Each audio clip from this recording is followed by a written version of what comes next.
Let's head to Chicago because it was November 17th when we were all getting ready for Thanksgiving. It was 9 p.m. at night, and Bethany McGee, who's 26 years old, got on a train. She got on the Blue Line train in Chicago. She was reading on her phone, and this guy named Lawrence Reed, he's being charged with coming up to her, walking up to her, dousing her in gasoline, setting her on fire. She's rolling around. They say that if you watch the surveillance video, it is really, really hard to watch because you can tell she's in so much pain. She's trying to put out the fire.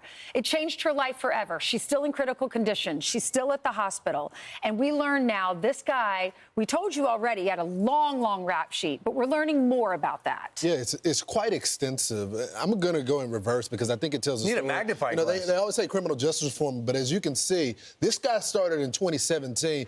He was arrested for driving with a revoked suspended license. Of course, DUI, arrested for soliciting unlawful business, arrested for criminal trespass, battery all the way in 2018, arrested for driving again, damages to government property in 2019, battery just becomes even more violent in 2020, battery again, 2 counts of battery, and then you get all the way to 2022, he's arrested for battery and assault again. And then 24, criminal damage to property, and 25, aggravated battery, and then, of course, the horrific terrorism charges when he set the young lady on fire, guys. But look at this, and the judge said it's okay to let him out. Look what he did in November, leading up to December attack. Yep. Committed a terrorist attack on mass transportation system. So he's already telling you where he's targeting, what he's doing. Nobody's stopping him. I wonder what this judge thinks. Oh, let's let him out, even though the prosecution says that's a huge mistake. Oh, yeah, Brian. So what we learned recently is March 27th, 2 other people on the train. He attempted to sexually assault the woman. The man tries to intervene and protect, I guess, his girlfriend or his wife or whoever it is, and he's battered. Yeah. By this guy, allegedly. And it said the guy had an electronic monitoring. He had violated his curfew 5 times in days leading up to the setting the woman on fire. So Donald Trump said, I've had it. These Democratic leaders don't take immediate action to secure the trains in Chicago. I'm going to cut off federal transit funding. But the leadership in Chicago and Illinois, they seem to don't get it. This is what they're saying.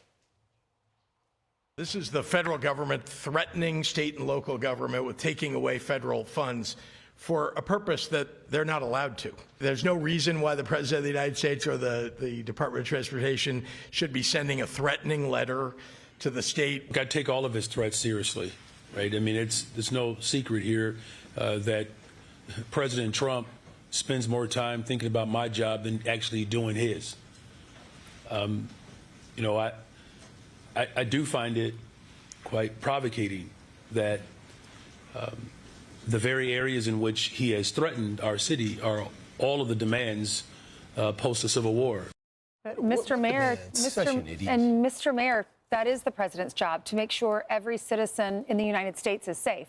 That's part of being the president. So he is your boss. He's allowed to oversee your job. And he's saying, I'm not going to give you any more money. And the federal officers have ordered the CTA to come up with an enhanced security plan by next week. And if they don't, then the president says, we're considering taking away your money. I understand that the mayor was elected in Chicago, but his people are crying out to the federal government for help because he's not doing the job. The cops don't want to do the job anymore because they're under scrutiny. People are being shot up every single weekend. And so what is the president supposed to do? Just allow his citizens to be just lambasted every single weekend, set on fire, and nothing is being done? I think the president's doing the right thing here. Yeah, no doubt about it. Meanwhile, that's why he's got 18% approval rating. He's one of the lowest ranked mayors because he's totally ineffective and over his head.